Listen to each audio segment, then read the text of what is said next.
leaving this school changed my life. I don't know what's on the other side for you, but what I can tell you, it's in the pursuit of figuring out what your purpose is and what your passion is. And when your purpose and your passion intersect, there, my friend, you are going to find so much fulfillment.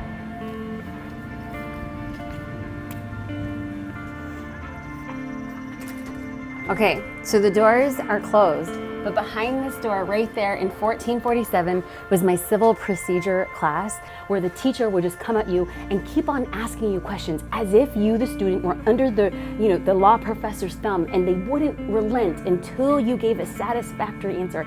And this particular professor was relentless. I spent most of my lunch days like a total nerd. I would be sitting outside of the admin office.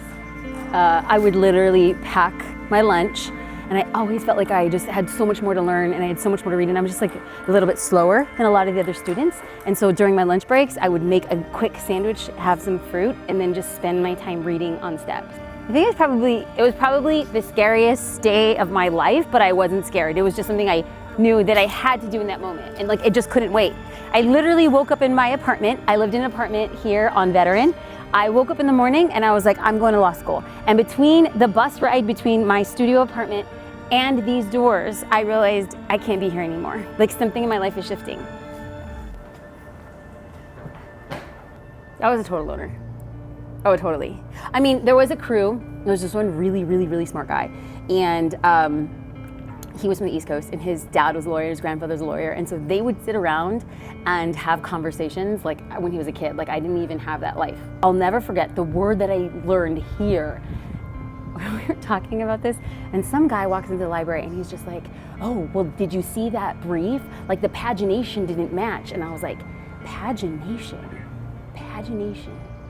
pages. It's like what we were supposed to read, the pagination was off. And just that word of him using pagination, I was like, girl, you're dang out of your league.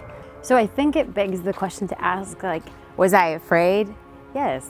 Was I intimidated? Heck yes. But it didn't stop me from showing up the best way I knew how. And it's not until many years later that I realized that to do something just to mark a box, to do something because it's like this safe and narrow path, to do something because, well, this is what I spent my whole life practicing for, is doing a disservice to yourself. So what does this mean for anybody else who, like me, didn't know it was on the opposite side of fear? Like, what happens on the opposite side of taking a risk? I can't give you the answer, but here's what I can tell you, is that we live one wild and crazy, beautiful life. What are we gonna do with it? Are we gonna be shackled to the things that we think we must be doing? Are we gonna be shackled to the thing that our parents say we should do? Are we gonna be shackled to, like, what are other people gonna say if I don't do this thing that I spent my whole life building towards? I don't know what's on the other side for you. But what I can tell you, it's in the pursuit of figuring out what your purpose is and what your passion is. And when your purpose and your passion intersect, there, my friend, you are going to find so much fulfillment. Can I tell you that it's going to be a business? Can I tell you it's going to be a family? I don't know. But what I can tell you is that the art of pursuing your purpose and your passion, that intersection will be a wild change in your life. So the thing I would go back and tell myself when I was in school and I decided to walk into the dean's office and say, this is it, I have to go. I said, I'm gonna come back, because I didn't have the faith in myself to believe that I wasn't. Now, if I can go back to that girl who said, I'm gonna come back, I would tell her, you're not coming back. Because this place left you vacuous. This place left you alone. This place sucked the life out of you.